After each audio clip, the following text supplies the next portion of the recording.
Hi, this is John Flynn. This is Copley Advertising, and today we're going to talk about there's 500 billion retail dollars on the table, and mobile wants it really, really badly.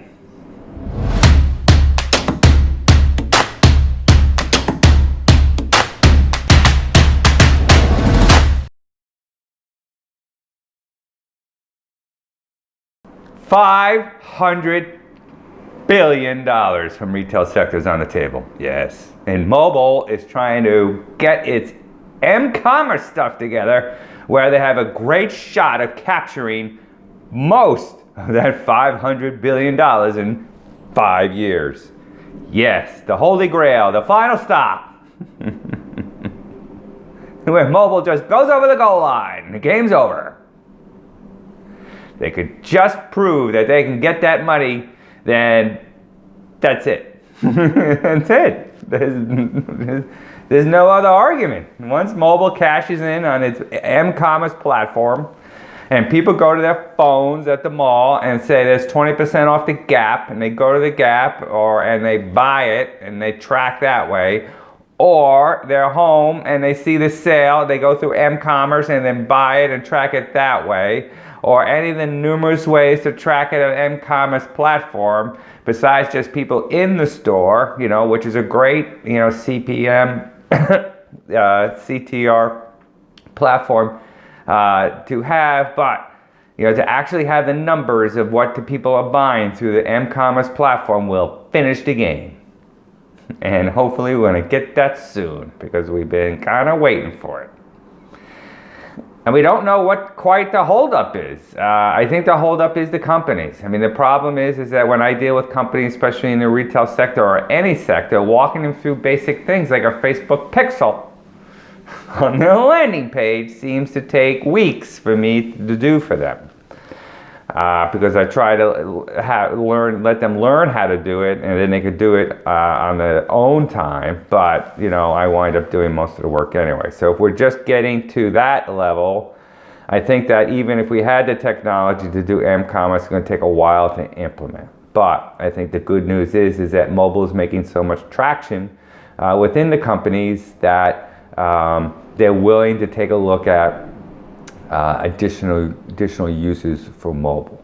For example is being that I work for one of the largest retailers in the world, and I do mostly recruiting work for them, but now they're considering using me to do some retail work in a sector in their store. And I could do that through geofencing the stores and then tagging behaviors and then drilling down to demographics that buy the product that they're looking to buy. And then I could track them to see how many have actually come in the store after they've seen the ad and do all kinds of magic tricks like that. So that's very attractive because, besides sending out a flyer to somebody's home, that's something that will be, and of course the profit margin on that for the client, for the retail locations is huge, and the cost for me doing that as opposed to other media is small. It's a win-win. So yes, people are making the great divide over. A lot of arguments with recruitment marketers, I'm a recruitment marketer, a lot of arguments with companies who need recruiting about how to measure how recruits are coming on. We don't do it anymore by a 20-page application that nobody on their smartphone at McDonald's is going to fill out. No one. Someone asked me, well, what do you think? How many people are going to fill out the form? I said, no one.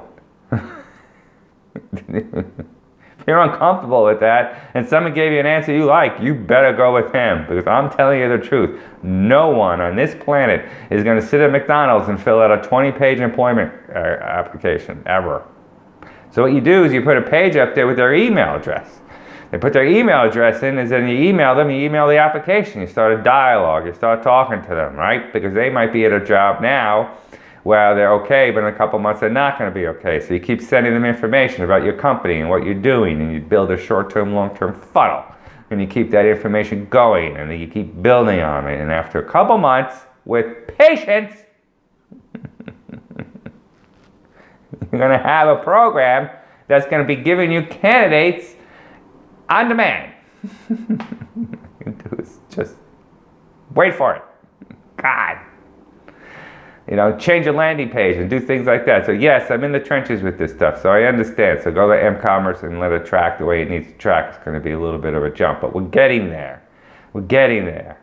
It's, you know, the other reverse thing is that there's $500 billion on the table, and the retailers are not going to want to lose that. So when one or two fall into my hands, and I start proving this model, oh yeah, the rest are coming.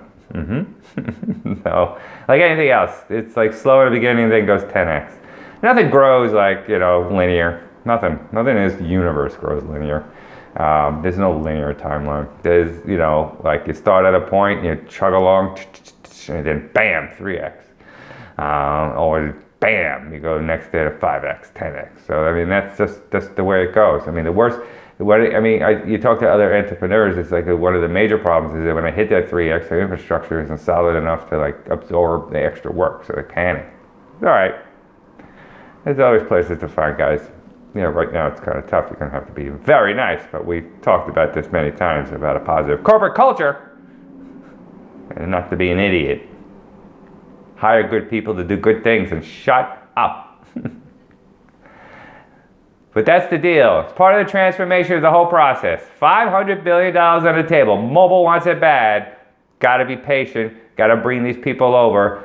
Slowly but surely, give them a steady m-commerce platform, and we'll get it. We'll get that money.